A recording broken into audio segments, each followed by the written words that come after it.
Arizona has become a defensive darling under Danny Gonzales. Should there be a new nickname, and can this defense carry Arizona to a victory against the much highly touted Iowa State?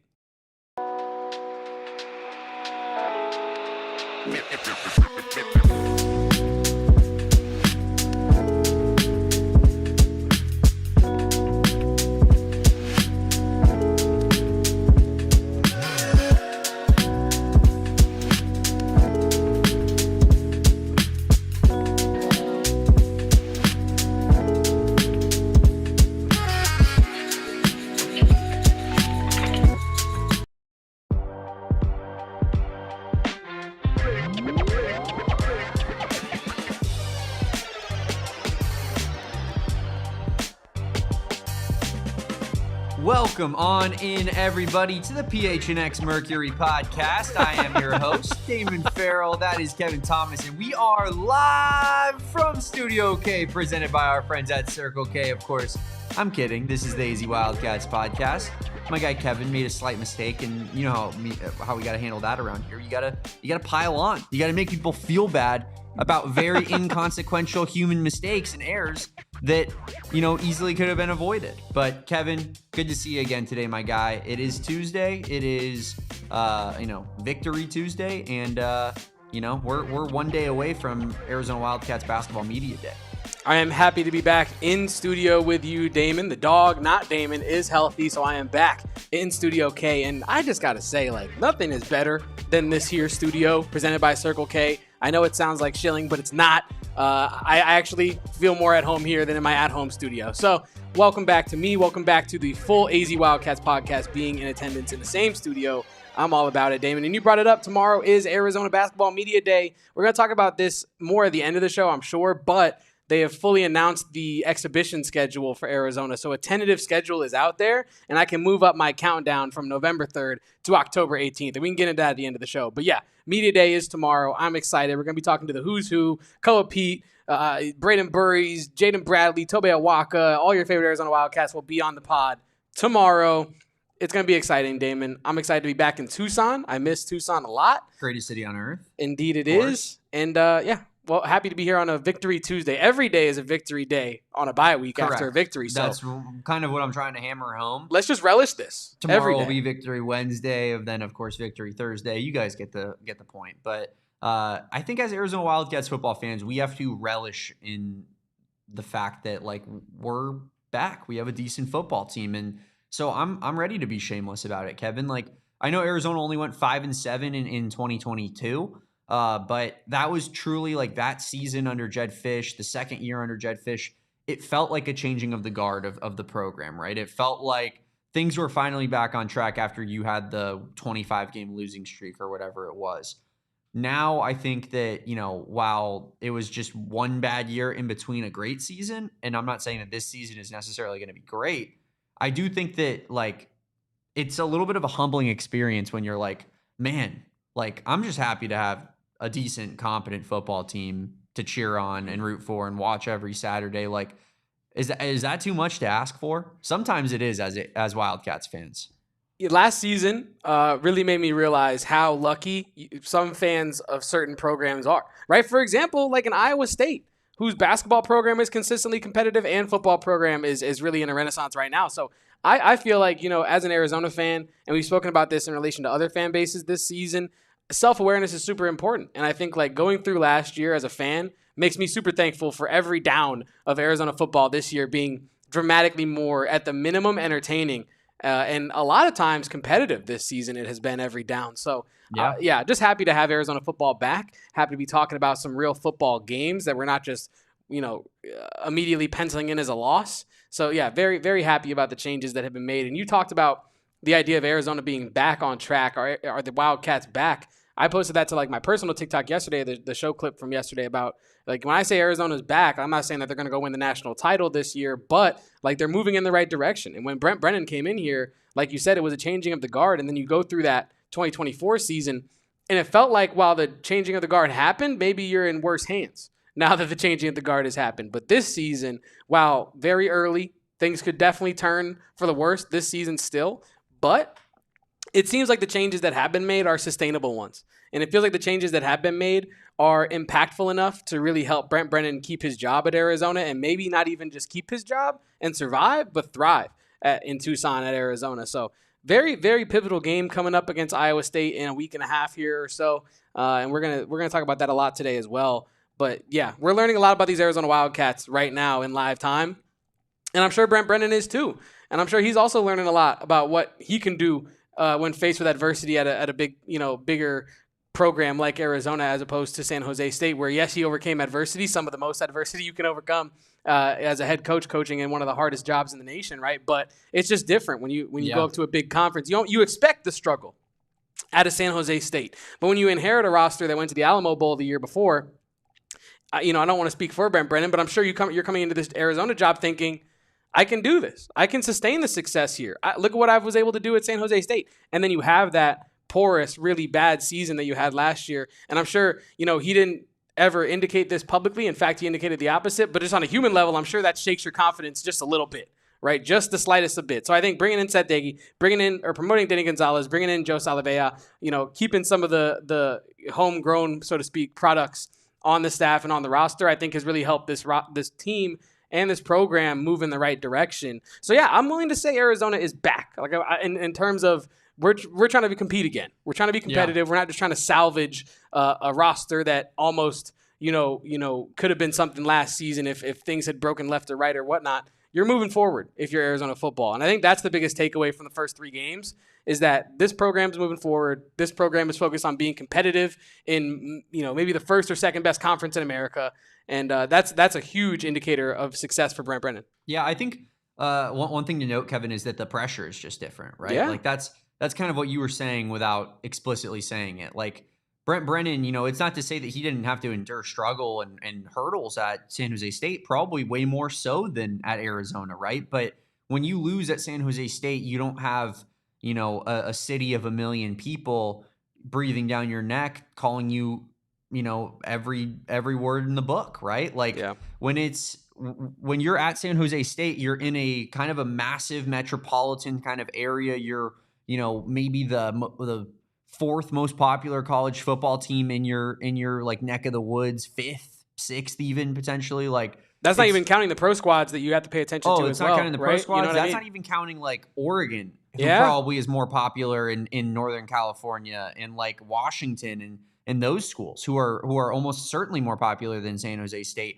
I'm only counting the Cals and the Stanfords and the Fresno States of the world. You know what I mean? And so I think from that perspective, like it's just different in that regard. And so I think that was shocking to see for Brent Brennan. Like I don't know that he was necessarily ready for that step up of fan intensity at this level, or that maybe he just didn't think that it was going to go awry the way that it did, so he just wasn't even expecting that. But I definitely think that this is a different animal, different beast, and I think that Brent Brennan approached it as such all off season.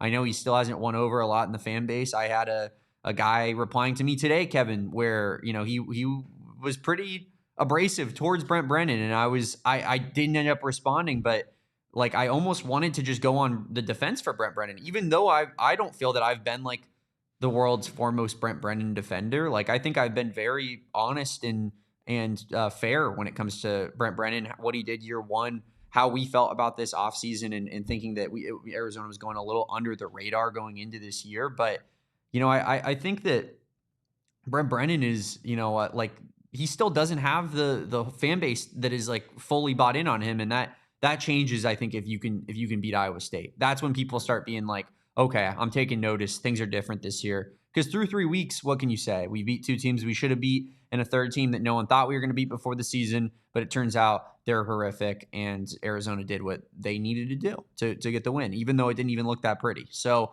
I think there's still a lot to prove. I think that there's still a lot of fan buyback to get in on this program. I think that this matchup against Iowa State is so pivotal in terms of just getting people to be like, hey, yeah, Brent Brennan is the guy. But all that being said, Brent Brennan has approached this offseason in a way that, particularly with the coordinators, Kevin, kind of like you alluded to, that it's just like this.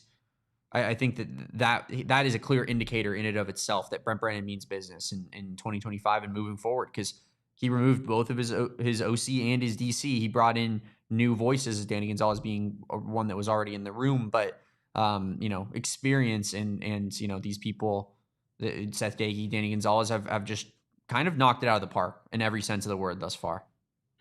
Yeah, no, and you brought it up there, the level of buy-in that fans have, but I also think an impressive part about this turnaround has been the buy-in that you've seen from the players this season, right? And I think it extends all the way down, right? It trickles down from the staff to the roster to the fans. And I think like the level of buy-in is increasing under the Brent Brennan era right now. And I think we had it in the thumbnail text today for a reason. I wanted to talk to you today about the level of buy-in that you need to go upset a team like Iowa State and how this bye week can really up that level of buy-in on this roster and really make them feel confident that they can pull off an upset that really I'm sure that no one's going to really pick them to do. Right, we have Devin all here in the chat says go Clones. I'm sure there's gonna be a lot more people saying go Clones. In regards to predicting this game, than they are going to say that the Wildcats are going to get it done. But inside that locker room, that doesn't matter, right? How high the confidence level is in the locker room is all that matters. We've seen it with K-State, right? I've heard people say, well, if K-State defeated Iowa State, who knows how this season could look? And there's a point there. There is a good point there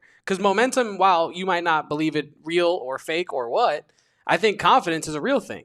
And losing that game in the fashion that they did and then struggling against a Dakota school, confidence is in the absolute basement for a team like K-State. And then you outright lose to Army and outright lose to Arizona, and you could be 0-4. And you could be 0-4 in the back of your head, right? So I think the confidence on the other side of the coin for Arizona is super high right now. It couldn't be any higher. I guess it could be higher if you absolutely dominated K-State, but you didn't. I think all things considered, the confidence in that locker room must be as high as ever for Arizona under Brent Brennan right now. And I think that buy-in can really help Arizona heading into this bye week opponent, and then you have K-State, your actual opponent after that. I want to talk more about what Arizona needs to do to maximize this bye week, Damon. And I want to start with the obvious. Don't let Michael Salgado Medina leave practice until he's whacked 100 field goals through from varying distances. What do you think about that? Is this a compilation in totality? Is this 100 in a row, like a free throw style? Like what was your more the details on said process? I imagine it like a basketball practice. You know how like it's bad luck to not leave on a make? Yeah. You know what I mean? I think Michael Salgado Medina needs to leave on 10 makes before he can leave practice. I'm saying you Final stick 3 got to be from 50 plus. Yeah, I'm moving it back. Like this is Tyler Loop standards, brother. We're not changing the standard. Everyone else can is leave. The standard. Everybody else can leave except for Craig Nivar and Michael Salgado Medina until Michael Salgado Medina completes his requisite kicks. Sorry, Craig Nivar, you're not seeing your family because you're locked in the Cole and Jeannie Davis football facility with Michael Salgado Medina. Just making kicks all night long. No, yeah, I kid about forcing Salgado Medina to stay past practice to fulfill some arbitrary quotient of kicks. But I will be serious and say that like in this bye week, you have to tighten up that special teams unit. Absolutely. I was looking at defensive efficiency, and I'll pull it up again here right now. Arizona, in terms of and this I'm getting this from ESPN Advanced Analytics, so do with that what you will. Mileage may vary there, but according to ESPN Advanced Analytics, Arizona is 131st of 136 teams in special teams efficiency. One of the worst special teams unit from an efficiency standpoint in the country. They are 131st with an 18.5 efficiency rating out of 136 teams in special teams efficiency. And now to contrast that, so you're like, what does that number mean, right? BYU has had the best defense in the country so far. They have a 98.2 defensive efficiency. So this goes from 0 to 100. Yeah. Right? Arizona is way closer to 0 than they are 100 in the special teams side of things. And I think when you're looking at areas to improve during the bye week, special teams has to be one you have to iron out. Because you cannot upset anybody. Any game you're an underdog in, you need your special teams to even if they don't help you win it, they can't lose the game for you. And I think if against Iowa State, if Arizona's special teams are not sharp, they will lose that game and it might not look pretty. Right, because you need all the points you can get, even if it's 3. Right, even if a drive stalls out and you need 3, you got to trust Michael Salgado Medina to go get you those points. You don't want to worry about that against a team like Iowa State. So I joke about Michael Salgado Medina having to do some sort of number of free field goal kicks before he can leave practice, but in all seriousness, like that special teams has to get cleaned up during this bye week if possible. Yeah, I mean, you say it best there. Like you're not upsetting anybody. if Michael Salgado Medina and the special teams unit as a whole has the performance that they had on Saturday or on Friday. I'm sorry. I apologize to everybody watching at home.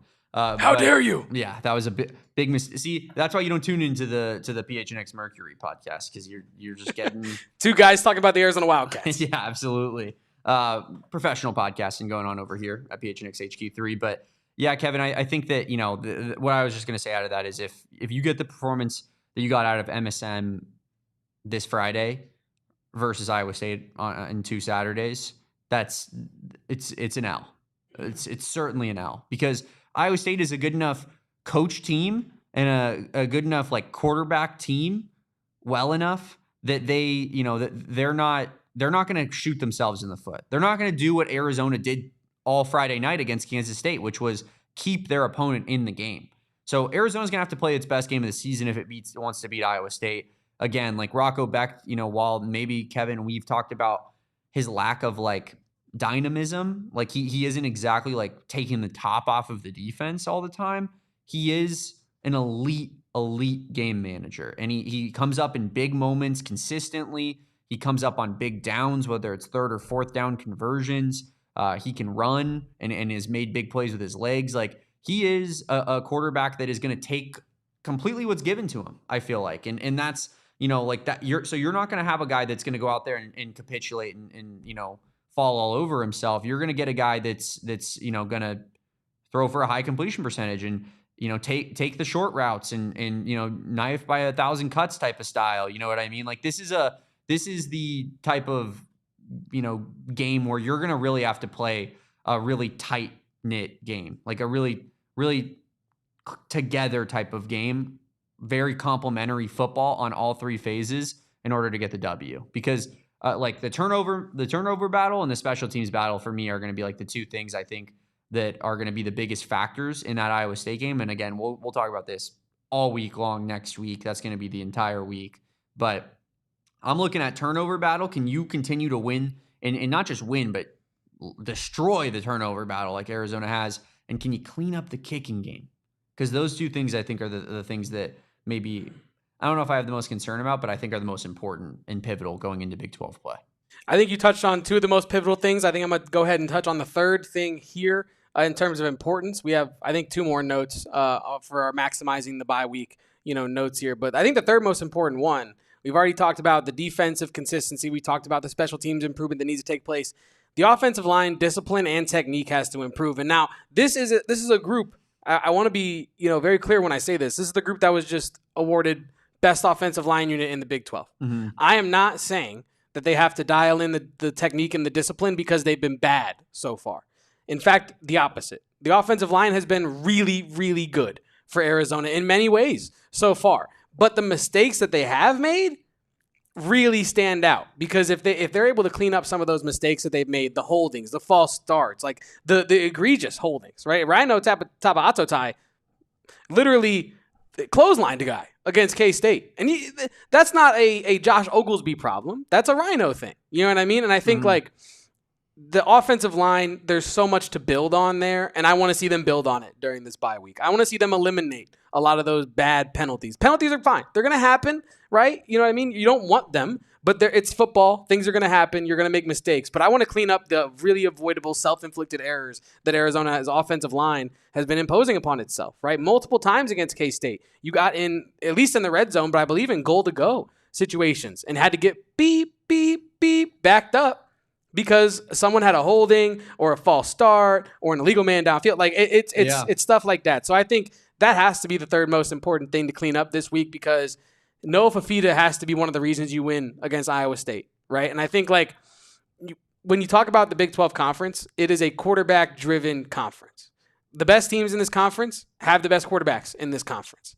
And I think keeping Noah Fafita upright, giving him the time to make the reads, make his progressions as Stedegi needs him to do is, I think, a huge part of this battle. So, yeah, in addition to the defensive consistency and special teams being cleaned up, let's clean up that offensive line discipline while we're at it as well. Because you're not, like I said, going to upset anybody if your offensive line is racking up 4 holdings in a quarter.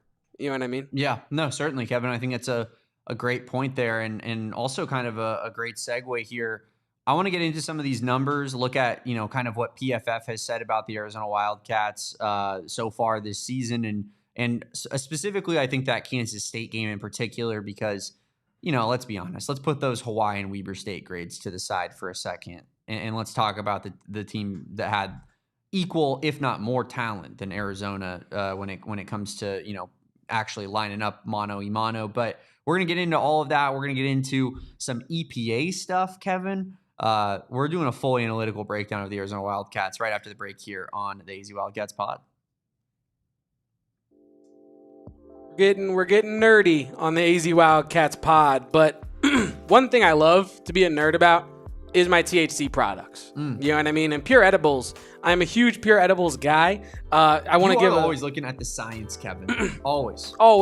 Big numbers guy, me, myself, and I just wanted to give a shout out to Pure Edibles because this is a Freedom State company, an Arizona founded company that not only does full-fledged candy production, but they also do the fun stuff like CBN, CBG, CBD, and marijuana-derived THC edibles. And you're wondering, what kind of edibles am I getting into? Well, it's certainly not your run-of-the-mill, loaded with, a bunch of sugar and artificial, what you don't even know how to pronounce half the ingredients on there. Like I said, this is a full-fledged candy company offering you gummies, a Starburst-like experience of Kicks, Chews, which is like a caramel, soft chew kind of a vibe, and then their hard candies as well. And you're like, do they have different effects, Kevin? Yes, they have different effects, but they're purely listed on each tin. So if you're sorting through the Pure Edibles section at your dispensary, you can be like, I want the uplift, sir and or madam. Oh, no, actually, I want the unwind. There's so many different things to enjoy when you're talking about Pure Edibles. So go find yourself some Pure Edibles products from one of the over 130 dispensaries statewide that dispense them.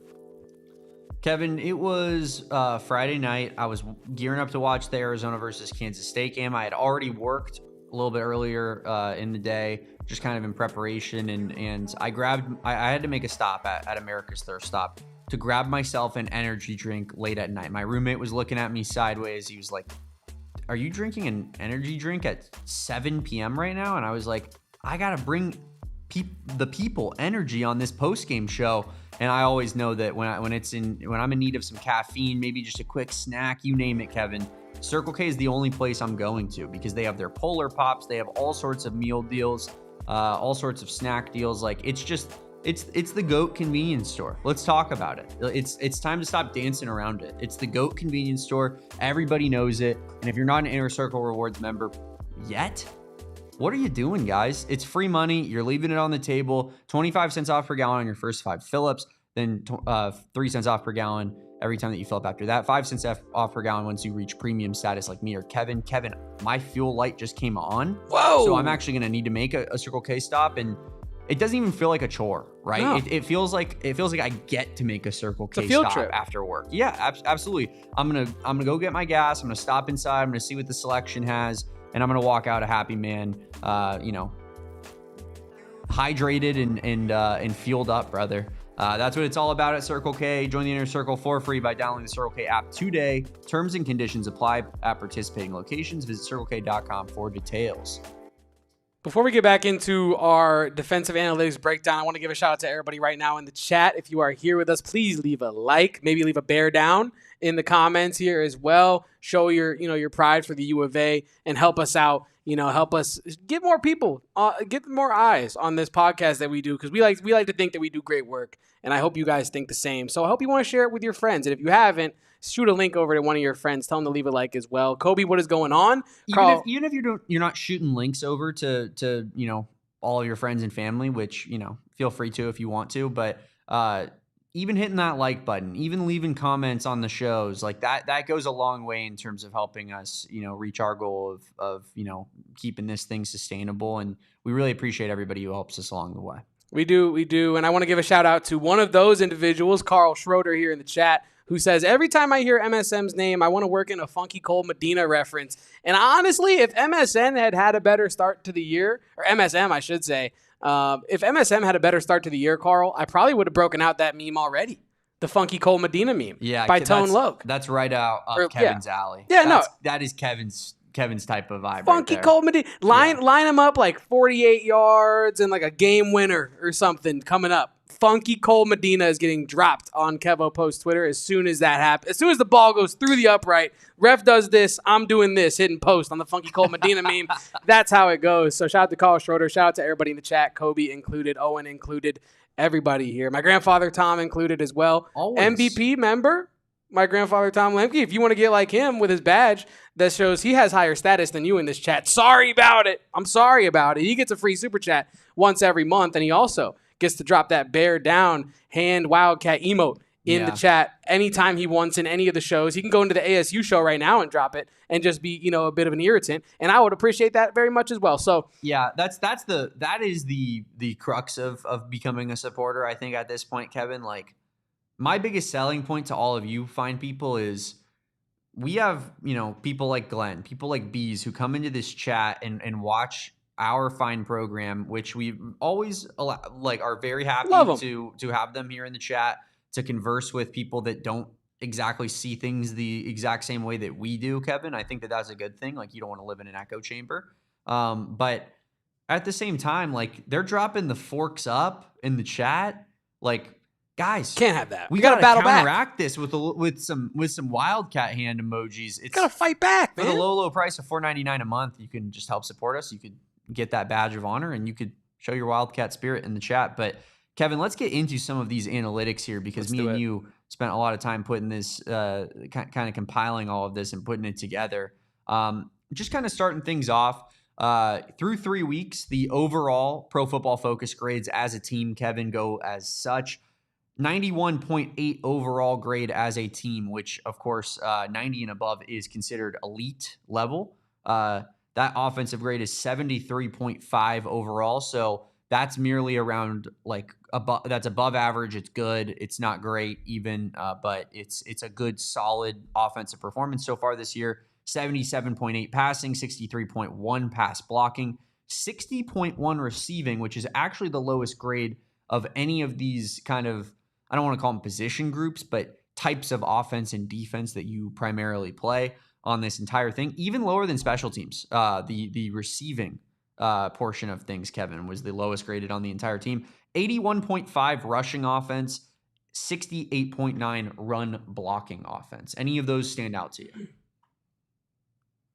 Honestly, the receiving number sticks out to me because I think one thing we didn't talk about during the bye week buy-in segment was that I feel like the fourth most important thing for Arizona to lock in on would be improving Noah Fafita's connection with his receivers. And I think that that's not like necessarily a air quotes problem right now. I wouldn't say that, but I think anytime you have a second half like Arizona did against K-State where Noah Fafita looks like Superman in the first half and then he looks like, an elementary school drawing of Superman in the second half, right? And you gotta iron that out. Even if he's not the world beater that he was in the first half against K-State in a lot of ways, you got to find that median and get him there more often than not so that he's not having these performances where in the first half he looks one way, in the second half he looks another. Against Iowa State, he's going to need to put together 4 quarters with his receivers and with his offensive line that, honestly, he needs to look like one of the best quarterbacks in this conference. I'm not going to sugarcoat it, not going to, try to take any pressure off of Noah Fafita. Like, in this game against Iowa State, he has to look like one of the best quarterbacks in the conference. And in order to do that, the connection with guys like Chris Hunter, Luke Weissong, who statistically is actually one of the better receivers on the team, as Damon and I were looking at the advanced metrics earlier, like these are guys that you really got to key in on and improve that connection with Noah Fafita going into next week. Hell, even Sam Olsen. You got to work on that connection with Sam Olsen. Can't be dropping touchdown passes in the end zone anymore. Yeah, absolutely not, Kevin. I've said my piece on Sweet Sam. But I will say that you're right about Noah Fafita. Like you made the comment earlier that the best teams in this conference are the teams that have the best quarterbacks. And when you think about it, it's, Sawyer Robertson, it's Devin Dampier, it's Rocco Becht, it's Sam Levitt, it's Josh Hoover and Baron Morton. And it's Noah Fafita right now. And he's in that group. And I think that he every bit belongs as part of that group as well. I obviously, it was a bad year last year for Noah Fafita, but we've all seen what he can accomplish on the football field, and we've seen those flashes of greatness again this season. His rushing ability, I think, looks tenfold to what it did last year. You can just tell he's in significantly better shape. You can see the way he's like chopping his feet and juking defenders. Like that is a level of agility that I think we've yet to see out of Noah Fafita, and that feels like hard work. In progress. Like that is hard work at play right in front of our eyes. But yeah, one thing that is going to have to be a big change here, and W says it, is someone needs to grasp and take hold of that number one receiver spot. Because I think as much as we've talked about all offseason, like it might be good for Noah Fafita to have a little bit less tunnel vision when it comes to staring down T-Mac and being like, I have the safety blanket of the best receiver in college football, which, by the way, every single day looks more and more egregious that he did not receive the Biletnikoff Award. Last night, I was watching Raiders versus Chargers, and they put the camera on Fred Biletnikoff in the Raiders they did. box. And my only thoughts, Kevin, were, I cannot believe they stole this man's Biletnikoff Award from him. All I could think about, every time I hear that the rest of my life, all I'm going to think about is how T-Mac had his Biletnikoff stolen in the favor of trying to make a fairy tale movie, Disney Channel original story about Travis Hunter, when we all have eyes and watched what happened on the football field. Anyways, we're seeing what that looks like at the NFL level as well. But I think, you just have to have Noah Fafita continue to play this elite level quarterback, or the ceiling is drastically different on Arizona. You go from being, a team that could maybe even compete for the conference to a team that is probably just competing for a bowl game. And you can't go into every game and your leading receiver has like 35 yards, because that's kind of what's happened recently. Obviously, you had the new Watley performance in week 2 against Weber State. Whatever. I'm throwing that to the side. I don't care. I want to see it against, kind of the level of competition that we need to see it against, even a Hawaii. You know what I mean? And so I'm waiting to see that a little bit more so. I'm waiting to see if someone wants to take hold of that wide receiver 1 spot. But here's what I will say. This team has not utilized Chris Hunter or Chris Hudson really at all, even Trey Spivey. And those were the 3 guys that, along with Justin Spears, the triumvirate of this podcast was kind of talking about Kevin as, like the 3 guys who are really the leaders in the clubhouse in terms of leading the team in receiving yards. And all 3 of them have been quiet thus far this season. You haven't even needed them really. I think that, as we look into these final 9 games this season, you're going to see Arizona air it out a little bit more with its top options. And what that looks like might truly determine how far this team could go. Yeah, I know you bring it up here. We do have the offensive PFF grades thus far for the U of A. Yeah. You have Noah Fafita, number 1 there, offensively rated 74.1. And then you mentioned as well Luke Wysong, who hasn't not really gotten that much run, but analytically, he's well liked, 63.2 there. And I know that we were looking at Game on Paper as well, some stats on that website that kind of indicated that Luke Wysong, in terms of what was it, EPA right there, he was one of the best guys in this receiving core for that as well. And then you go down the list a little further, you see Chris Hudson, who I believe has 4 targets and 4 catches this year. So like Damon said, just super quiet, but in the low amount of volume you have seen, he's 4 for 4, and not very highly graded there, but you can't do much better than that. And I think, what else stands out to you on this list here, Damon? Just to be clear, this is the last game only. This is the grades versus Kansas State in particular. I think it's interesting to see Ishmael Mahdi with that 72.5 grade, because I think that's kind of like the PFF encapsulation right then and there for you. I think, for people that are unfamiliar with what Pro Football Focus does, and they're not a perfect organization by any standpoint. Like I think you use all of this stuff as a resource and as a tool to help better understand the team that you're watching. I wouldn't use it as like a end all be all in terms of, well, man, this means that Ishmael Mahdi was pretty average last week, because that's what that kind of grade indicates. But they try to basically isolate each position on the football field, watch every snap of that player across a game, apply a grading scale to each particular play, and then what that in totality ranks out to at the end of the game. So in this particular game, Pro Football Focus very much credited the run blocking as kind of the main catalyst for how kind of the run game was working so well, but also thought Ishmael Mahdi was one of the top performers, given the second highest grade of anyone on the offense here. Looking at some of these offensive line players, I think is somewhat interesting, Kevin. All of them getting pretty good grades, right? You got Tristan Bounds with a decent grade, splitting some time. Chuba Mai, kind of a surprise start. Gets an 88.6 pass blocking grade. I think that's extremely impressive. Ty Buchanan has a decent game. Michael Wooten, decent game. Kayana DeCambra, decent game. And then you go all the way down to the bottom. And Rhino! Our boy, Rhino Tapa'atotai. Not his best performance. No. I think Rhino can give you a lot better. And here's like, I don't want to be like, oh man, this is like a guy that we interviewed and we really liked, and so we're just sticking by him. But I took a photo of him with that dog. Yeah, you did take a photo of him with the dog. I think Rhino is a genuinely good football player. I think that, it's been kind of a hard road back to health, and hasn't had the lead into the season that a lot of the other players on this team have had. But also, I think, honestly, the main thing I'm concerned about with Rhino is the fact that he might be given a reputation as a guy who is holding, which thus has refs looking for you, even like with a magnifying glass, being like, is he committing a penalty? Which thus means that you're going to get called for a lot more penalties, most likely. Because let's be honest, offensive line players are holding, grabbing, committing penalties on every play. It's just whether or not the ref is going to call it or determine it's enough level of contact that it's worthy of a penalty. Rhino gets 3 penalties in the last game. He receives a 24.1 pass blocking grade because of it. Rough game, man. No other way of putting it. He was debilitatingly bad. He cost you points in his own right with his penalties, given where they happened on the football field. I also think that he will continue to get better. And maybe that's just wishful thinking, but I think that there's a reason that he's a starter on paper for this team, despite not having played the entire offseason. That's because he's one of, if not the most talented offensive lineman on this roster.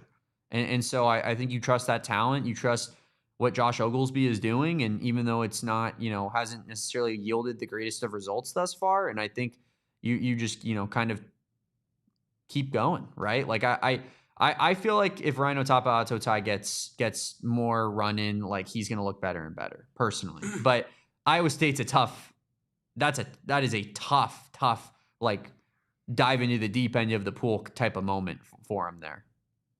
Yeah, I mean, I think that in relation to Rhino, right? I think is that the player that he is against K-State? Absolutely not. 1 second, Carl. I will not take that. Rhino Tapa'atotai told me I said it best of any media member that he's ever heard say it in his entire life when I spoke to him in person. So I'm wearing that with a badge of honor for the rest of my life. And if you look at it in terms of like phonetically, there are Tapa'atotai. So there are 2 A's there. I think you pronounce both of them technically, but it's a tough name to pronounce. So I'm not berating anybody for messing it up by like a tiny little syllable. Also, on the note of the pronunciation podcast of PHNX here, I might have to bring something to you tomorrow, Damon. I recruited a player in my college football dynasty. I have no earthly idea how to pronounce his name. So like we're gonna try to say it. On the show or something. I mean, I think I could spell it off it's MOEA''I. So it's like Mo'ai. So would that be it? Mo'ai? So it's like a poly name? Yeah. The man is from Hawaii. I'm thinking, yeah. I mean, I feel like when it comes to the Polynesian names, a lot of times you have to emphasize the syllables. So I think you're right about how you say that. I just threw it in the chat there for reference for people watching here on YouTube as well. But yeah, this is not the pronunciation podcast. Although maybe it should be hosted by Damon and the pronunciation king himself. But we were talking about Rhino, and I think is that who he is against K-State? Absolutely not. Can he give you a lot more? Is Damon correct? Damon is 1,000% correct. Rhino can give you a lot more than what he's been giving you so far, against K-State. But I think also like Damon said, this is a rough one to try to bounce back against. This is not an opponent where you look at the schedule and say, well, I had a bad week against K-State. At least we got Arkansas Pine Bluff coming up, and that's not the case. You have Iowa State coming up, and they're one of the best teams in your conference. So Rhino is going to Texas Tech, Stray. Yeah.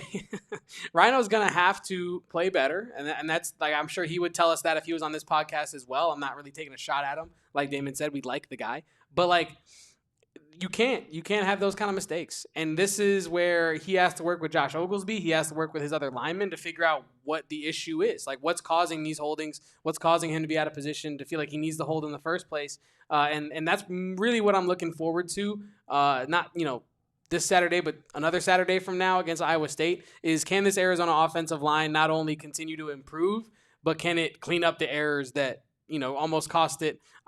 Honestly, I know that they had a great week and they've had a good season so far. Kind of surprised that they got the Offensive Line of the Week award, considering the penalties. Like I said earlier when I was talking about this offensive line, I don't want to come off as overly critical. I think they've done a great job with this offensive line, especially considering how many new faces you have. This is not like a group that you're bringing back all your guys and you're just expecting to teach them up and get them better. You're bringing in a ton of new guys that you have to teach the system, improve in the system, improve the chemistry. So I think all things considered, they definitely deserve to be in the running for that award this week. But the amount of penalties they had, the field of the position on the field in which the penalties took place, like, I was kind of surprised to see them get the Offensive Line of the Week award, to be honest with you. I think it was like, Beef of the Week was what the Big 12 called it, the Beef of the Week. Something like that. But yeah, I was also surprised to see it, Kevin, because I think if you apply context to the game, probably not deserved.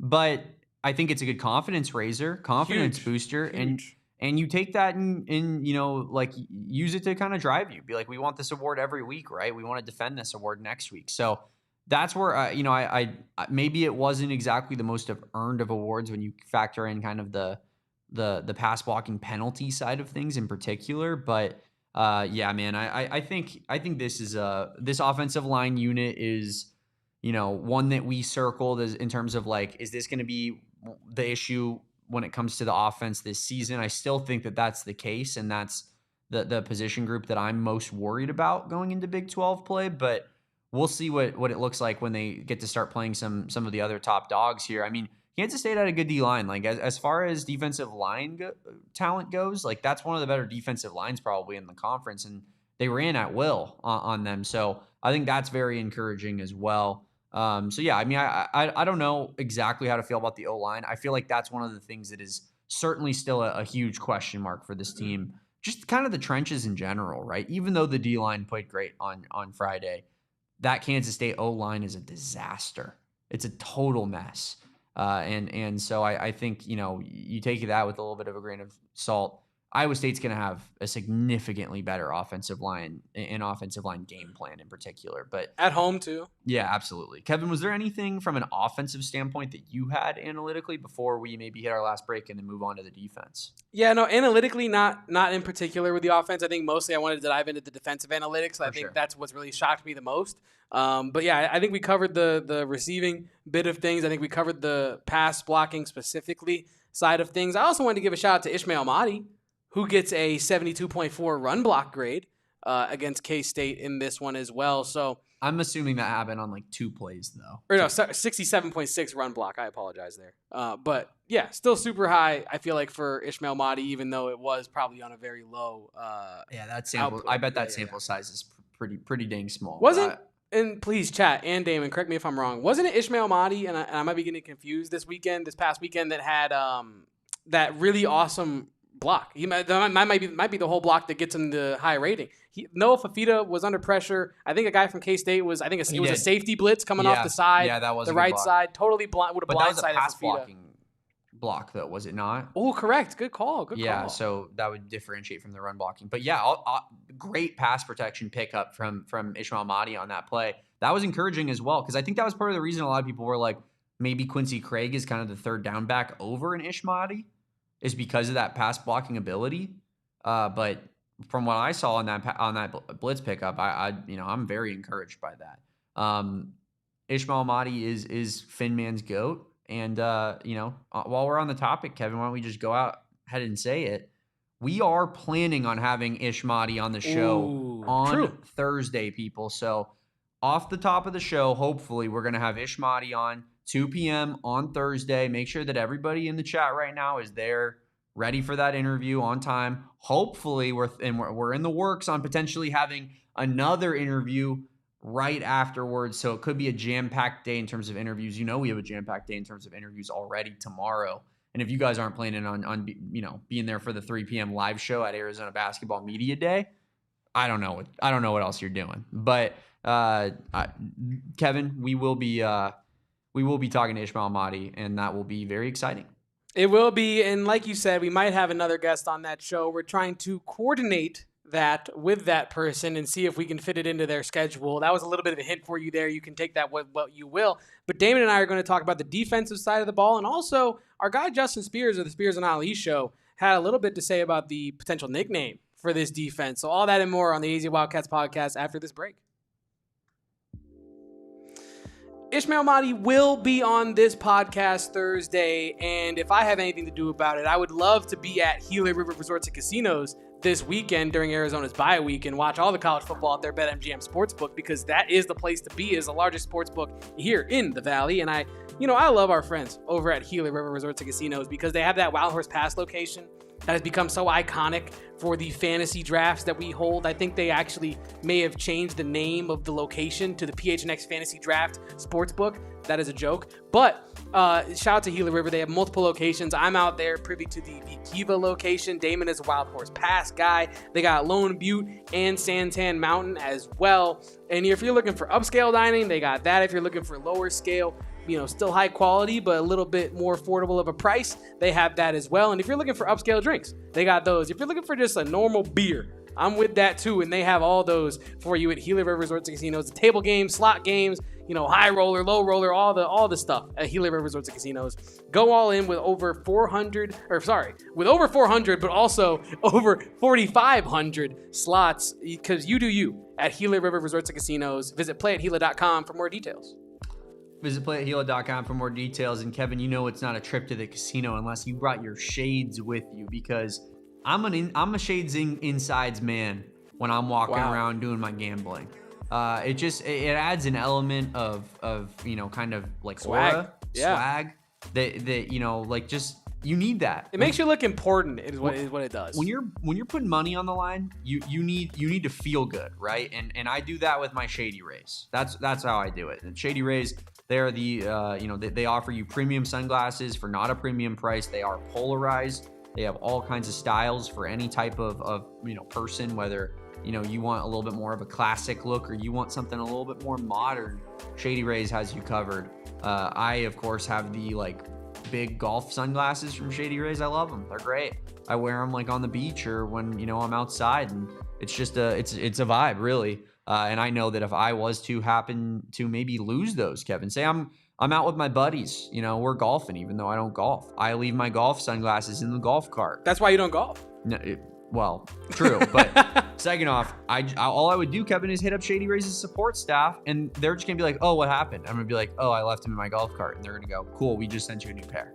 It's literally that simple. The lost and broken replacement policy, there's nothing like it in all of eyewear, and that's why Shady Rays is, the company that we have chosen to partner with, the company that we are trying to get you to maybe buy some pairs of, because guys, we're talking premium sunglasses with an insurance policy that lasts a lifetime for a very affordable price. And we've teamed up with Shady Rays to bring you this exclusive offer. Head to shadyrays.com, use our promo code of PHNX, get 35% off your premium polarized sunglasses, and try for yourself. The shades rated 5 stars by over 300,000 people.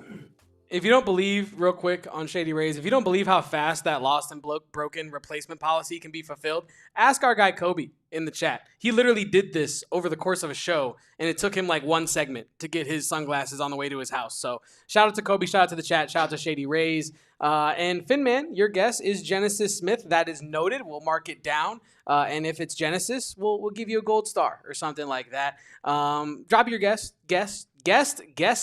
in the chat as well, because Damon and I are about to talk about this defense, because this is something, Damon, that I'm itching to discuss today. Because when we're looking at these defensive metrics that we're about to look at, and in preparation for this show, I knew Arizona's defense was one of the top statistical units in the country.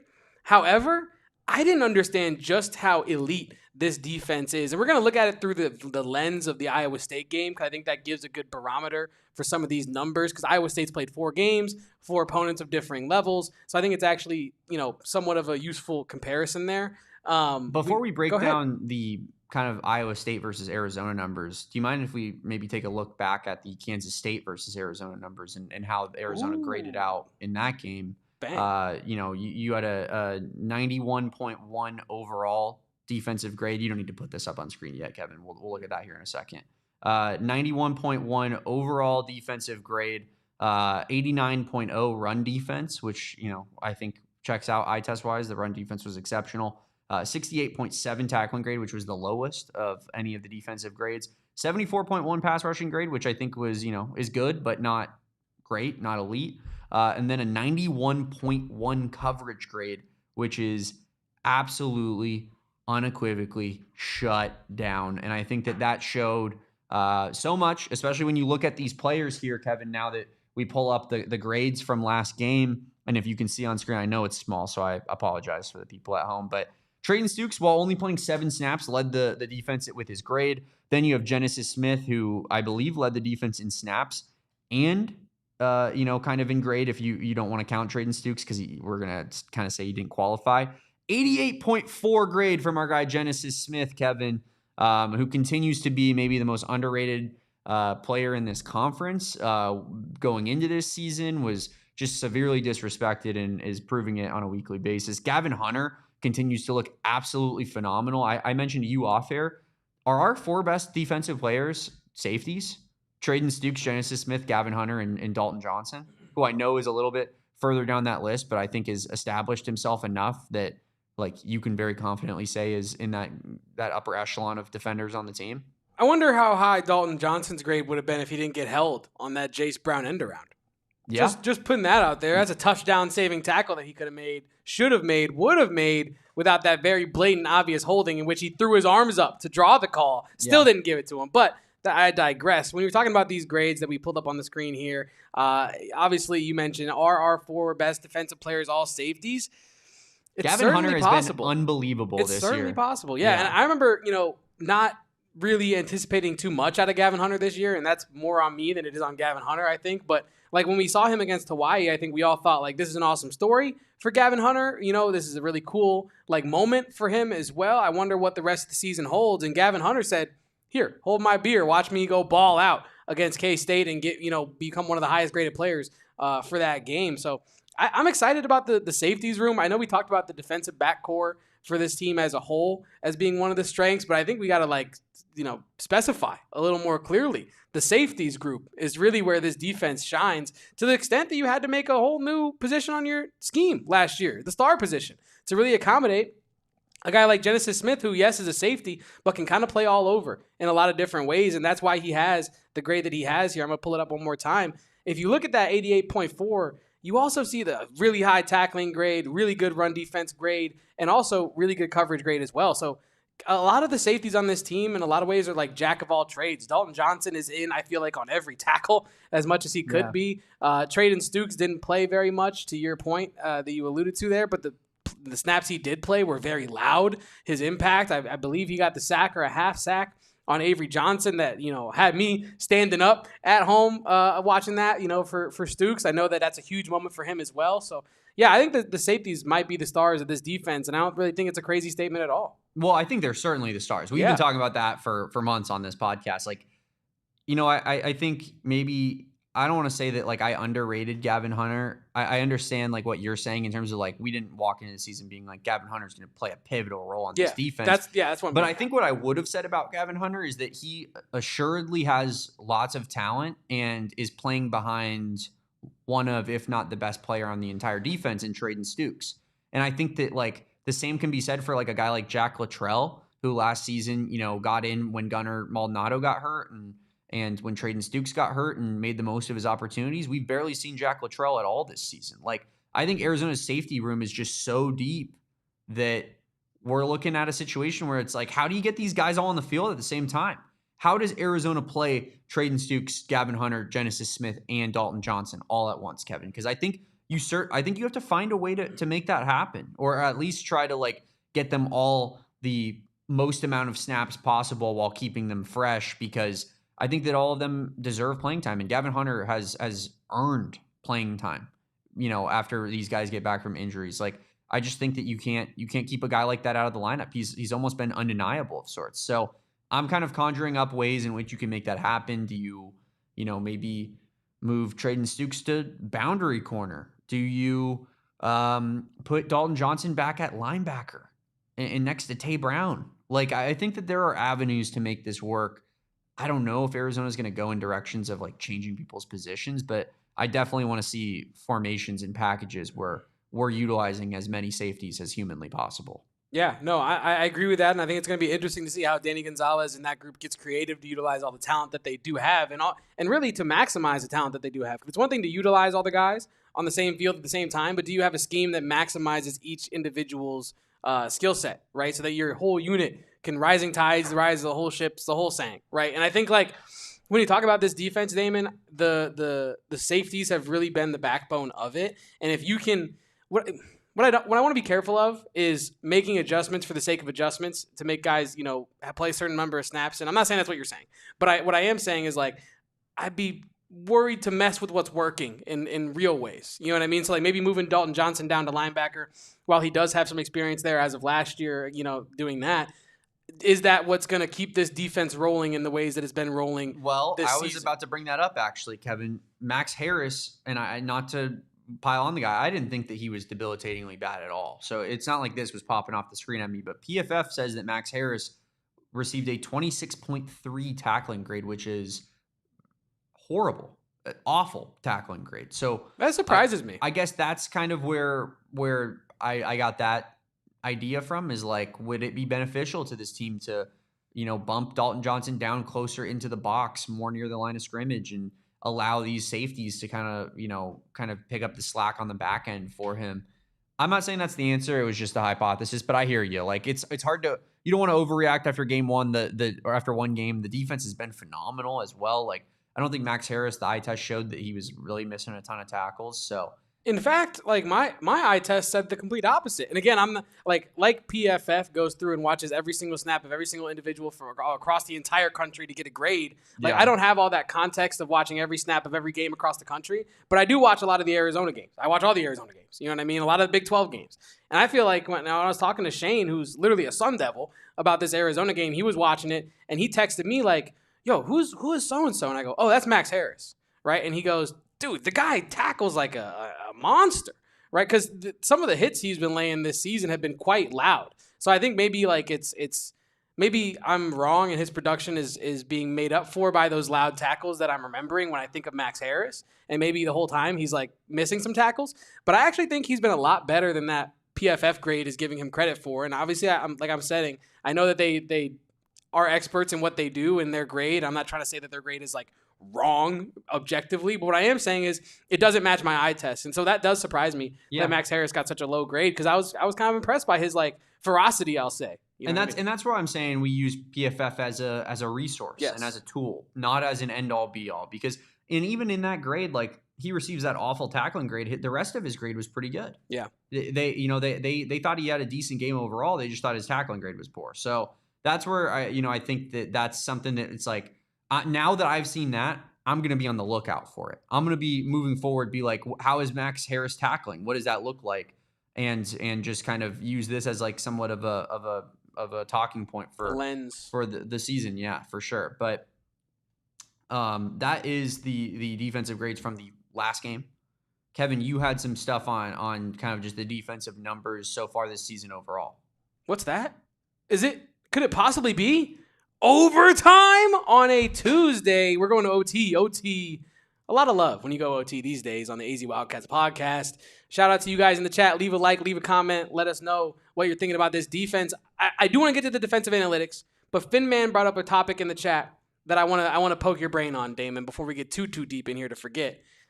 Our guy, Justin Spears, and our guy, Ali, of the Spears and Ali show on ESPN Tucson, check them out. They came up with a new nickname for this year's defense. And I want to poke your brain on it. You had the Desert Swarm. You've had the Legion of Boom. You've had these great nicknames for these iconic defensive units. Should this year's defense be nicknamed the Desert Boom? I mean, I'm a big boom man. I'm all about the Costco boys. So, yeah, I don't know. I like it. I don't hate it. I've been bringing the boom on our Twitter account since the season started, in terms of just being like, Genesis Smith, what a tackle, boom, gif. But Yeah, I mean, so for that reason, I don't hate it, but I might need to warm up to it a little bit more. Yeah, it feels a little It's not early for a Yeah, nickname. definitely. That's what I was about to say. I'm not like sold on nickname for the defense yet. I need a great performance against Iowa State defensively at a minimum, And then I'm sold. to think about nickname. You know what I Yeah. mean? If they are, go ahead, Sam. If they are literally shutting down Iowa State, if they are making Rocco Becht look like a game mismanager as opposed to a game manager, let's talk about it. Let's start talking about the Desert Booms. Let's start talking about the Swarm 2.0s. Let's start talking about all these different things, and we can get creative with it. But it does feel early.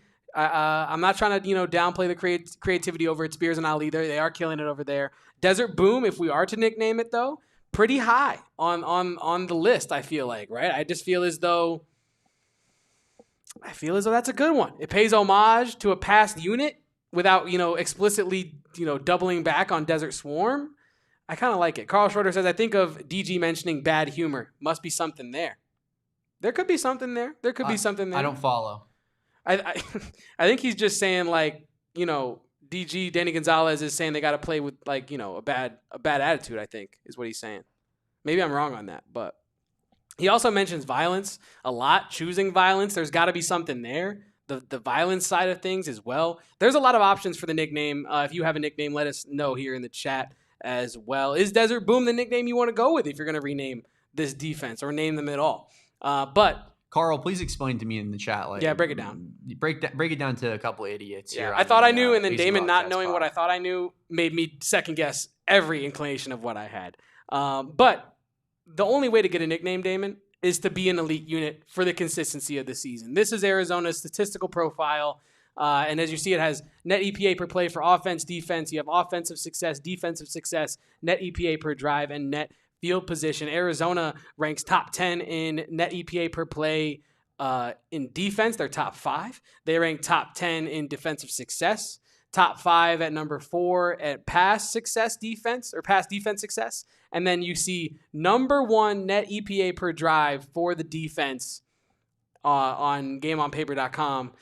It's an elite unit, Damon. It's an elite unit so far. And if you look at Arizona's defense versus offense for Iowa State, this is the matchup that you're looking at. You're looking at Arizona having a lot of advantages when they match up with offense or Iowa State's offense. The defense should, on paper, be able to contend and compete in Ames coming up and really give Rocco Becht a run for his money there, Damon. I am overall extremely impressed with the job that Danny Gonzales has been able to do with this defense. I was looking at the NCAA ranks straight up. They're 10th ranked in total defense. Last year, they finished 109th in that same statistic. The increase is unbelievable there. Opponent third down conversion rate, they're also ranked 10th, and they're also ranked 10th fourth down opponent conversion rate as well. So this defense situationally is solid. Strength-wise, they're solid. They're laying the wood. And I think that schematically, they're solid as well. Yeah. It seems like they were giving Avery Johnson a ton of trouble. K-State, at times in that game, they could have went to it a lot more, but at times they tried to run with Avery Johnson a little bit, and he tried to get out of the pocket a little bit. There was nowhere to go. So I think overall this defense has killed it in every side of all aspects of that side of the football. And maybe I'm wrong. Maybe you're going to tell me and push back. I appreciate when you do that, but this job that Danny Gonzales has done, he earned CBS's Sports Big 12 Coordinator of the Week for a reason. I think national guys are looking at the job that he's doing and saying, that's really impressive. And coming into this season, Damon, I know that when Danny Gonzales was named the defensive coordinator, I, for one, was one of the people that said, it makes sense to do that. He has experience at that role, but his unit wasn't really great last year, and he's getting a promotion in what it seems like. And then you look at his resume and you're like, well, everywhere he's gone, he's had a top 10 defense. Literally everywhere he's gone. And so the offseason I tried to spend reconciling the Danny Gonzales that was, the coordinator of a individual position group last year versus the Danny Gonzales that in his past has been a top 10 defensive coordinator everywhere he's gone. It's a hard thing to reconcile. And so what the conclusion I came to is that the defense was going to be competitive this year. I had no inclination that they were going to be this good through 3 weeks. I mean, we're talking about Arizona as a top 10 defense in the country heading into this Iowa State matchup. I would not have pegged that if you gave me 10 tries probably. Yeah, I think In terms of, well, first off, let me just start off by saying you're always wrong, Kevin. I'm learning that too. That is what I'm here for. That is what they pay me the big bucks for, is to sit here in this seat and tell you that. If I say I'm always wrong, does that make that statement wrong? And that means that I'm always right? Because if I'm always wrong and I tell you, hey, I'm always wrong, that means that statement's incorrect. I don't know. The math's not mathing for me on that one. But I will say that I also, too, was in the camp of Danny Gonzales, like, do we really want to internally promote after last season? Did that work so well with Matt Atkins, per se, who, took a tight end group and made them, was given offensive play calling duties and then was, thus like removed from his original job in the process? Like, I think, this is a situation where, Danny Gonzales is a defensive coordinator and he's in his role and he's in his spot, and Dwayne Aquina is not.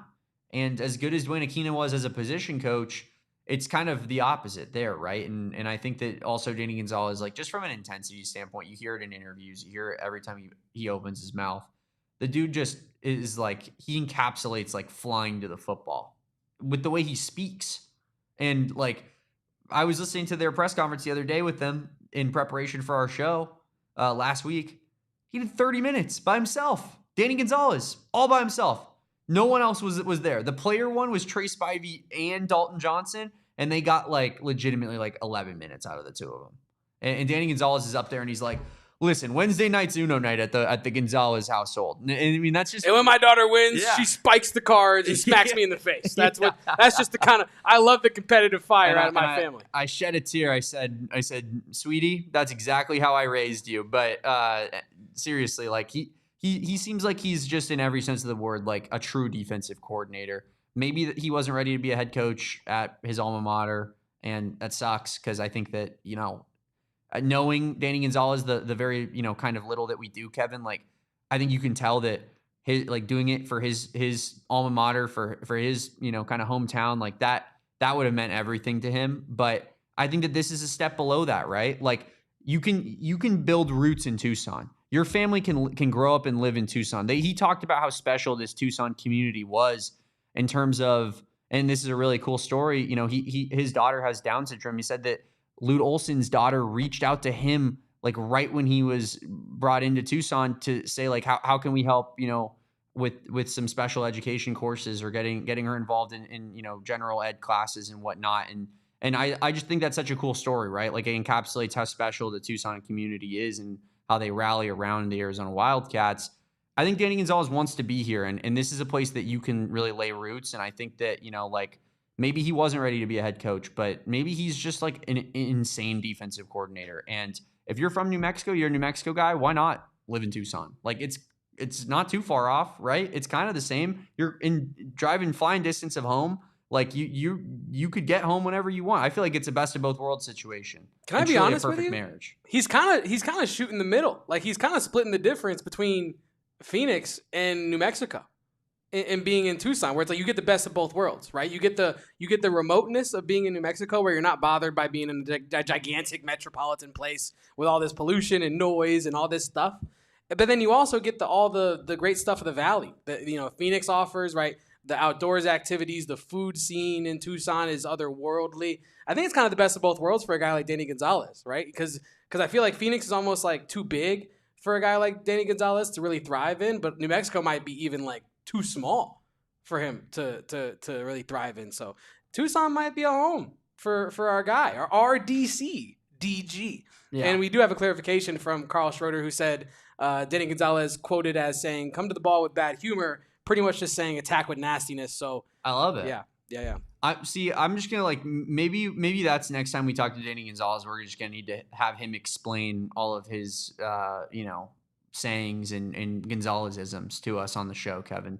Explain it to a couple morons. That's what I like to say. Being an elite defensive coordinator is a way better job than the security of being a head coach, says Harvey Manfred Jensen. I agree. Especially if, like, I mean, he's getting paid like $500,000. Like, I don't know exactly what his contract is, but it's got to be somewhere in that. It's a pretty range. penny. In Tucson? That goes a hell of a long way, my guy. That was what I always said about the Jed Fish stuff, where people were like, Well, Jed Fish got a 30% raise to go to Washington. And congrats. Washington is 37% more expensive than Tucson. Like, you played yourself, my guy. It's not about the money. It's about the cost of living, according to where you live. Verbal meme of the day. You played yourself. Yeah. But I haven't heard that one in a minute. That was a good, nice little deep cut. Yeah. So, I mean, that's all. I'm here all week, Kevin. But yeah, I think that Danny Gonzales is like truly like maybe Seth Gagey, and maybe this is doomsday scenario, but I think if things are successful, Seth Gagey is going to eventually find his way somewhere else, right? Like let's be real about it. If things look good on the offensive side of the football, teams are going to be wanting to call about Seth Gagey yesterday, especially teams that want a head coach who's young, up and coming, intense, a recruiter, all of the above, former quarterback, like you name it, man, has Texas ties, already is landing Oscar Rios. Like, I don't mean to get doomsday mode, but I think that that's a scenario where you could sit there and be like, don't do too good, do good, but don't do too good. Danny Gonzales is, I think, different than that. Like, what I'm trying to establish here is that I think that we could see a world where like he's tied into this program and he's like, this is the place I want to be because this program means a lot to me. And so that's where I'm like, could be a perfect marriage in that sense. And this defense is firing on all cylinders, Kevin. You got to absolutely love the way that these guys fly around the ball. We had Finman up in the chat earlier, and I meant to respond to this earlier. He said he was trying to guess who the second guest on our Thursday show could be after Ishmael Mahdi, which we're going to still keep in the air because we don't exactly have it set in stone yet. But he formulated Genesis Smith. Listen, man, Genesis Smith is the all-time AZ Wildcats podcast guest leader in the clubhouse. Him and our guy Reggie Geary tied at the top, just neck and neck. It's an absolute all-out war to see who will have the most appearances on this program. But I think who better to represent this defense than a guy like Genesis Smith as well, who just like looks unbelievable and is probably playing him so well that he's playing himself out of Arizona's plans next season as well. He's playing league. He's playing really good. He's playing Sunday good. He might be gone. It might be no more of that next year. But like you said, I know you say that it's like doomsday scenario, but I honestly think it's good that's problems. It's first world problems. You can't get to that doomsday scenario without reaching some really high heights. And I think like, would you rather never reach those heights and like never have your coordinators leave, or would you rather reach those heights and then try to reload again? You know what I mean? I totally hear you. Here's the one thing I will say on that, and this is the scary part, I think, the nightmare scenario of this, is that we have two hires from Brent Brennan as offensive coordinator. We have Dino Babers and we have Seth Gagey. Yeah. Could you pick two more polar opposite assistant coaches, offensive coordinators in your entire life? Maybe he learned from Dino Babers and we're only going to get elite hires from here. I don't know about only elite, but I think that he definitely will look towards the Dagey model of what young up-and-coming recruiting type can I go after that's going to like really establish things. And I think that he learned his lesson in that regard. Totally. But who's to say that you're not going to get a guy who's going to get a guy that's going to work out like Dagey did? That's the only thing I'll push back on is like, I don't fully trust Brendan to make coordinator hires yet, even though he made two really good calls this offseason. Yeah, no, I'm with you. And I do think that while it is like not ultimately doomsday if you are so good that Seth Gagey's getting job offers from big schools, it is like it's like the morning after, like a huge party. You know what I mean? Like you had the time of your life. You were the man standing on top of the bar at 4 a.m. You know what I mean? Woo-hoo. And then you wake up at noon the next day and nightmares. So yeah, maybe it is one of those, Damon, where you have to reach those heights and then the valley that you fall into is just as low as the height. But we do have more to talk about in relation to this defense. And I wanted to ask you this question because we covered some of the analytics. I showed some stats as to how elite Arizona's defense has been on a more national level so far. Do you, Damon, believe that Arizona's defense can carry them to contention in the Big 12? We've talked about how this is a quarterback conference, but if it's not a quarterback conference, it might be a defense conference. And we're not talking about Baylor, right? But we're talking about in order to win this conference, you're going to have a pretty solid defense. Utah's had a pretty solid defense. Yeah. BYU's had the best defense in the country. They played not anybody, but they had the best defense in the country. Texas Tech is up there. Again, really hasn't played anybody, but they're up there. I think check me if I'm wrong. Let me check it again. I believe 4 of the top 10 teams in overall defensive efficiency are Big 12 teams. Wow. BYU, Texas Tech, Arizona, Utah, and then that's 10. Houston is at 11. So we're talking 5 of the top 11. What a changing defensive of the guard. Efficiency teams are from the Big 12. So this is an elite. Remember when the Big 12 used to be like Oklahoma versus like West Virginia, and the score would be like 48 to like 39, and you'd be like, final score in Norman, and it like every game was like that. It's like an end of second quarter, end of half basketball score. Yeah. But like my point being, like, if this isn't the quarterback conference, if you don't think that the Big 12 has the best quarterbacks, maybe you think they got the best defenses. Wow. So do you think that the Arizona defense, if Noah Fafita is even 75% of the quarterback we think he can be, can carry Arizona to maybe contending for the whole damn thing?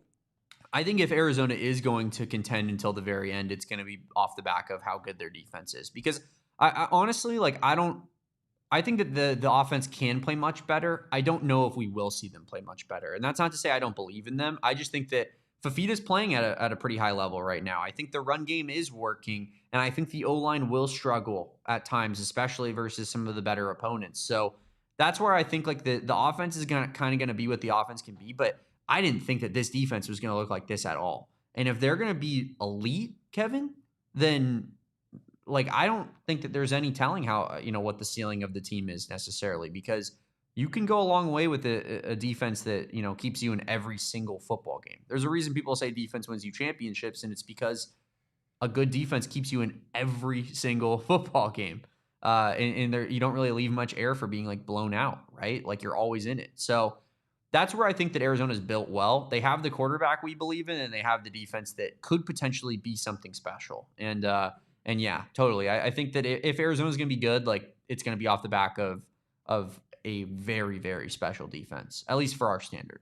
Yeah, and I think when you talk about the Big 12, I know that people maybe outside of this fan base might hear it and think I'm just some biased, insane Wildcat fan, but it's not the case, right? I think like there's going to be a surprise team in this conference this season.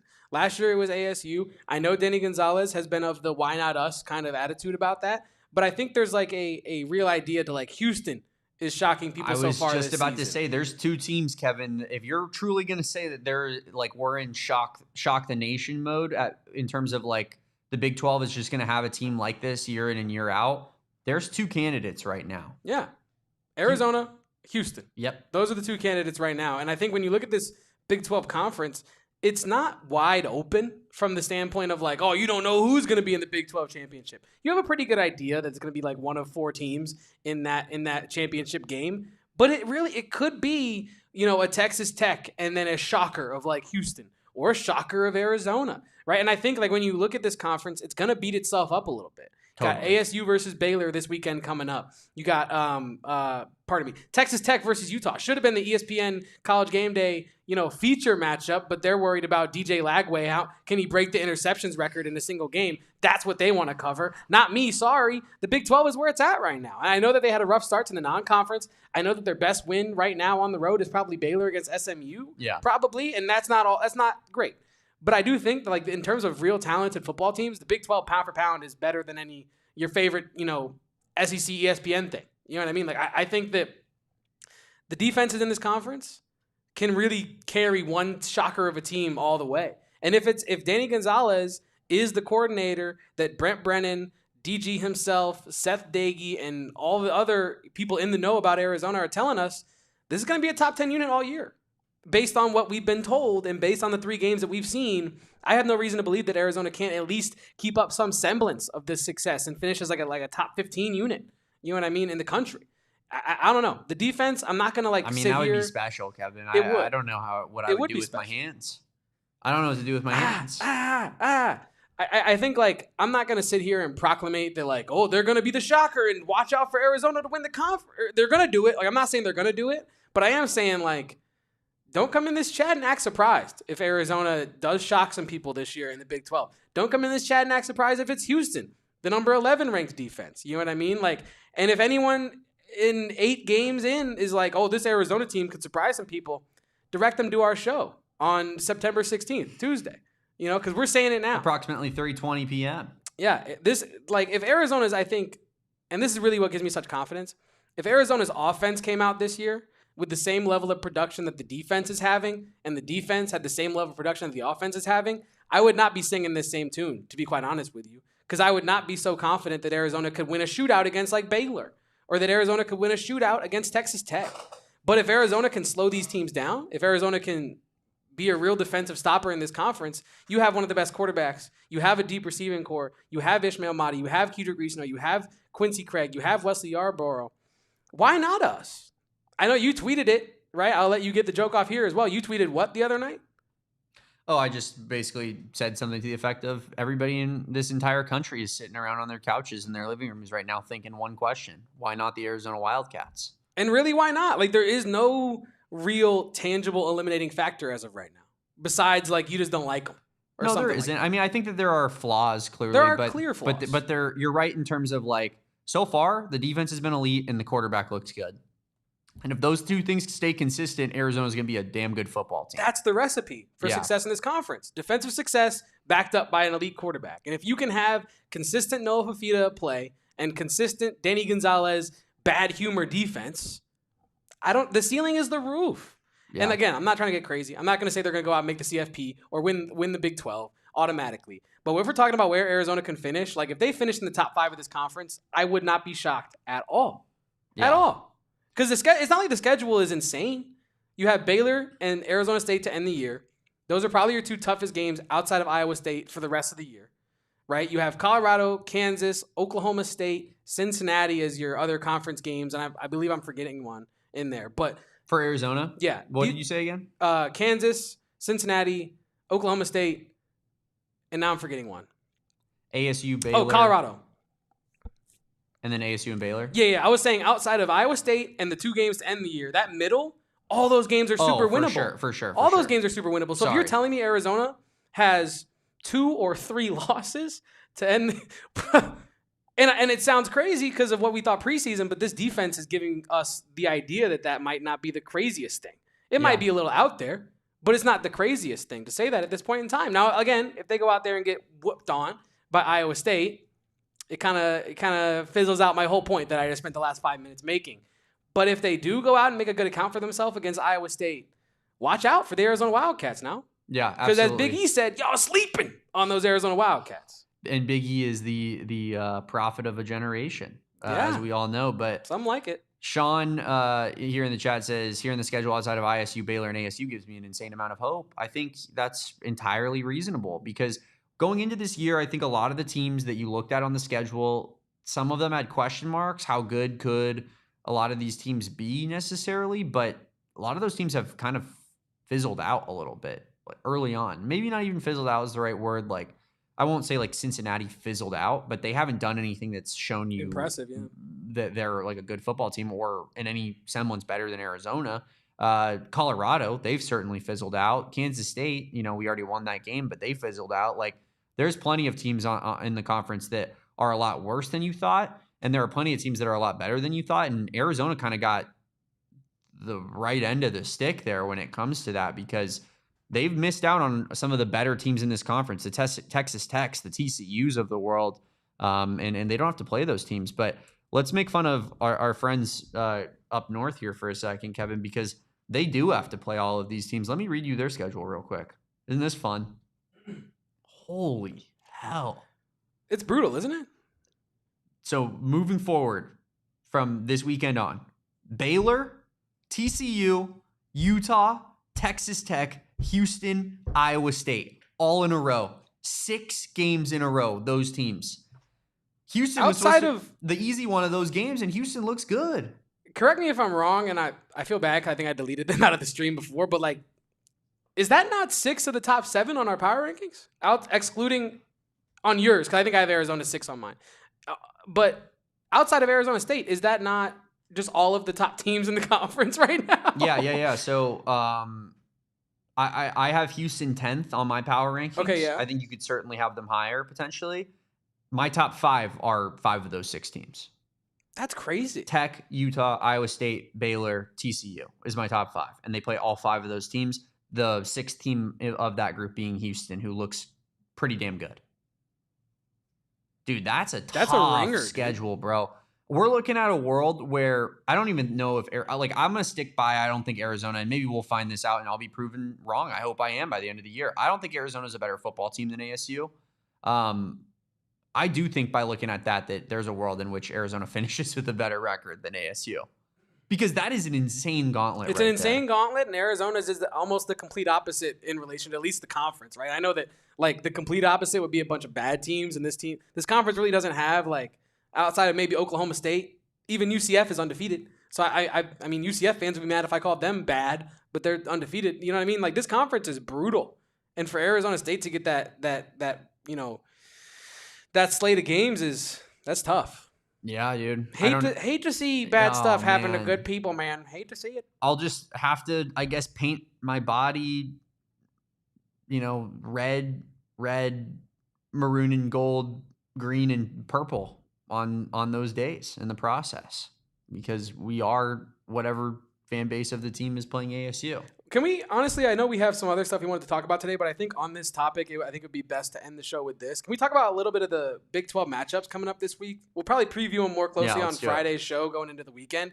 But you mentioned Arizona State's gauntlet of a schedule. It starts this weekend in Waco against Baylor. Yeah, what a game, man. That's going to be fun to watch. Baylor minus 2.5-point favorites. 60.5 total, Kevin. Expect to see a lot of points in this one. That game is going to be incredibly fun to watch. I can't wait to kick my feet up on the couch and hate watch that one just like last week. And Sean, you were asking about what happened to my eye. The story we're giving people is that during my hate watch versus Texas State, me and an ASU fan got into it. And that's the story we're sticking with. That's our story, and we're sticking to it. I took a shiner, but you should see the other guy. Sorry if you had to hear that twice. Which is all the people in this chat, because you all watch every day. Well, Duh. Sean didn't clearly yesterday. Yeah, it's fine. It's fine. We love Sean regardless. True. We'll give him a pass. We're talking about the Arizona State versus Baylor matchup. That is an insane matchup. And we're talking about a team that Arizona State in the top of this conference can get. It's Baylor, right? Their defense has not been good this season, especially even against like a higher level of opponent, which we believe that Arizona State would be in this context. Honestly, I anticipate a really good day from guys like Jordan Tyson and Sam Levitt and it's gonna be fireworks. It's gonna be Sawyer Robertson and Sam Levitt just putting on a cake for 4 quarters. It's gonna be awesome to watch. To be honest with you, that's a game where I know Baylor has a bad defense. I know you expect Sam Levitt to go in there, but that's the type of game, Kevin, where I'm willing to admit I was harsh on Sam Levitt and calling him a game manager if he goes and beats Sawyer Robertson in a shootout in Waco. Right? Like if I don't care what it looks like. I mean, like I know ASU fans were taking their victory laps after beating Texas State at home because why wouldn't you? That's obviously a game that means everything, and you might as well throw a parade afterwards. But I think that's a game where I'm genuinely like I will give plaudits to Sam Levitt and his ability to go out there and win a tough game like that if he goes out there and beats Baylor in Waco, because I think that it's the avenues available for Sam Levitt. They don't have a good defense. He can go out there and dice him up if he has a good game. I think if Sam Levitt goes out there and has a good game, like I said this on yesterday's show in relation to just simply giving credit where credit is due, right? Sam Levitt went out there and looked like a creative player version of Lamar Jackson, right, against Texas State. It's Texas State, right? But if he can go out there and have an impressive performance against a Baylor defense that, albeit like you alluded to, is not having a very good year, it's still a top end talent wise squad. I feel like at least in top half of this conference, right? So that is not something to shake a stick at. And I know that Dave Aranda's group has been struggling, but yeah, I do think that begrudgingly we're gonna have to give it to him if he goes out there and has a hell of a game. But do you think that that's the case? Do you think that is what's gonna happen? I think he'll have a good statistical performance because I think that defense is bad. Like I think he needs to have a good statistical performance in terms of like us not going on here on Monday and being like, or Tuesday and being like, what did we just watch out of Sam Levitt? Another tough performance against a legit competition. But I also think that, like if he goes out there and has a special game, like say he throws for like 350 yards, 3 touchdowns or whatever, like, I mean, it's going to have to, that's what he's going to have to do to win. I know. Kevin. I know. You keep acting surprised, but that's it's going to take a special performance to beat Baylor at home when they have Sawyer Robertson in the way that they're playing offense right now. So you said I only said whoa because you said the number, and then I visualized like what that stat line would look like, and then I also visualized the 82-yard stat line that he had against Mississippi State, and it just the two sides of my brain were fighting. How can this be the same quarterback? Which I think probably if you're an ASU fan, you probably feel that same way, right? Like how is this the same quarterback that last year we felt like was going to be a Heisman candidate this year? And maybe Guido in the chat is right that Scattaboo was the MVP. And really needs to be given even more credit. I think you meant to say. Yeah, Shajadaboo. You know what I mean? And Levitt. Levitt. Ads. What is Johnny Venerable of the PHNX Cardinals podcast called? Levitt. Levitt. Yeah. Sam Levitt. Nice. Yeah. Nice. I think that's going to be a game. I feel like you're not understanding what I'm trying to say about Sam Levitt. I think he will have a good game. I think if he has a mediocre game, that reflects very poorly upon him based off of how Baylor has played defense this year. No, I understand. I also think that if he goes out there and outduels Sawyer Robertson, that says a lot to me and tells me that maybe the ceiling on ASU is higher than I think that it is. And because I've said that I think Sam Levitt is a ceiling lower for ASU's team right now. Whereas, like, I not to say that I don't think he's good. I just don't think that he's not. I don't think he's the guy who's going to take you to the playoff. Yeah, personally. But I could be proven wrong on that. Can't wait for that Baylor game. Any other games catching your eye? I think UNC is kind of interesting. It is really interesting. Because if UCF wins that game, I think you have to respect them as a team. That is exactly why it's interesting. I was talking to an UCF fan in my replies yesterday about this exact topic, about how they came into my power rankings and said, like, honestly, bro, I'm biased. I get why you have them where you have it, but if we go out there and beat UCF, get ready to go out as UCF and beat UNC. Got a couple U acronyms in here making my brain go crazy. But if they go out there and do that, it's a huge statement in terms of what the actual quality of that squad is. Because I think going into this season, you thought UCF is going to be one of the worst teams in the conference. And then they go out and they're 2-0. And you're like, well, you haven't really played anyone, right? So I feel like you're still the bad team that I think you are. But if you go out there and beat UNC, first of all, it means UNC is not good, right? Horrific. But second of all, it means UCF is better than we think. And it's a huge game. I think the biggest game, though, is what Sam Albert said in the chat, and it is what we brought up earlier, Texas Tech and Utah. How is that not the college game day of the week?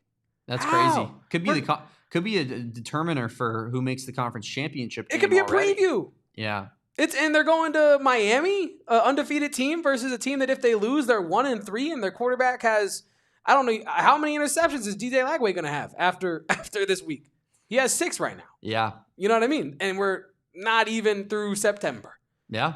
And we're going to that game over 2 undefeated teams in the Big 12, 2 of the best defenses in the Big 12, 2 of the best quarterbacks in the nation, I would say. I think Devin Dampier has played as that well, right? Baron Morton was perceived to be that coming into the preseason.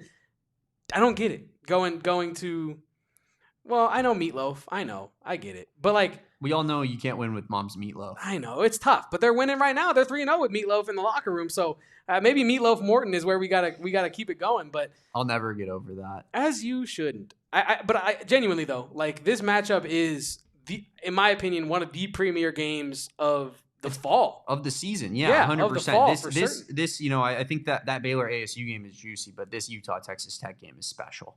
That 9 a.m. on Fox, I mean, tough for a local time, though. For that level of a game. Absolutely. But we will be there no matter what. Facts. I'll tell you that right now. So I'm excited for that. It is the big noon kickoff, right? That's why it's at 9 a.m. on Fox. Yeah, got big old Dave Portnoy on there. Yeah. So Woo. That's the counteract to College Game Day, I guess. How does that work? Do you think every week, every time Game Day wants whatever game they want, they get it? Or do you think there are ever times where a school is like, no, we'll do big noon kickoff on Fox instead. Thank you very much. I think, honestly, the first option I think is a lot more likely. It really feels like Fox big noon kickoff just gets whatever scraps ESPN throws off the table. They might get Big Ten teams. I could be wrong in that, but it feels... Sorry, we know ESPN does not give a damn about It's an SEC corporation, brother. I think that Big Noon Kickoff is almost always like Ohio State or Michigan. Though. Yeah, with Gus Johnson. Yeah. Oh, that's classic. Oh man, that's what I'm saying. So that's why I feel like maybe there's like a conference kind of tie in there, but I don't know. If you know in the chat, drop it in here.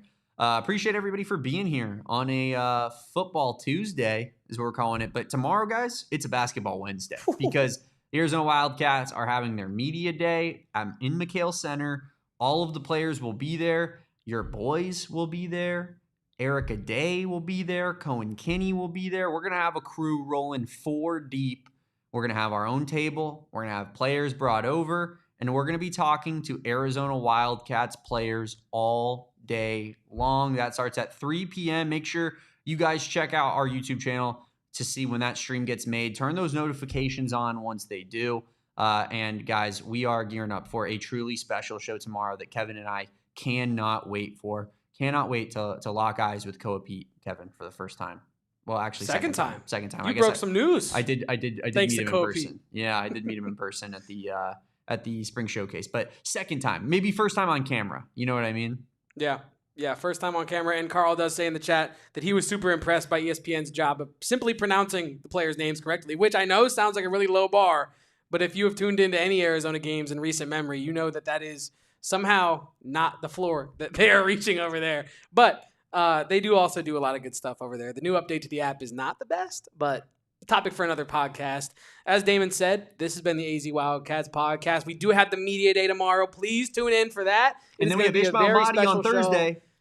The hits keep coming, just like the Arizona football defense. Man, I'm excited. We're going into media day with bad humor. Just kidding, Nate. Just kidding. You know what I mean? We're coming with good humor, guys. We're coming with good humor. But yeah, Damon, do you have anything else for us today? No, I do not. I appreciate everybody for being here. You guys are family to us, and I mean that in every sense of the word. Appreciate everybody. Drop a like on this video. Subscribe to the channel if you haven't done so already. And we will be back tomorrow on a Basketball Wednesday at 3 p.m. So make sure that you guys stay locked and loaded. Stay tuned for all the beautiful coverage we're going to have down in Tucson tomorrow. Appreciate everybody for being here. See you tomorrow, and we'll catch you next time. Until then, peace out. Bear down. And go Cats. You had barbecue back there and didn't invite me. Hurt my feelings. We all silly like the mayor.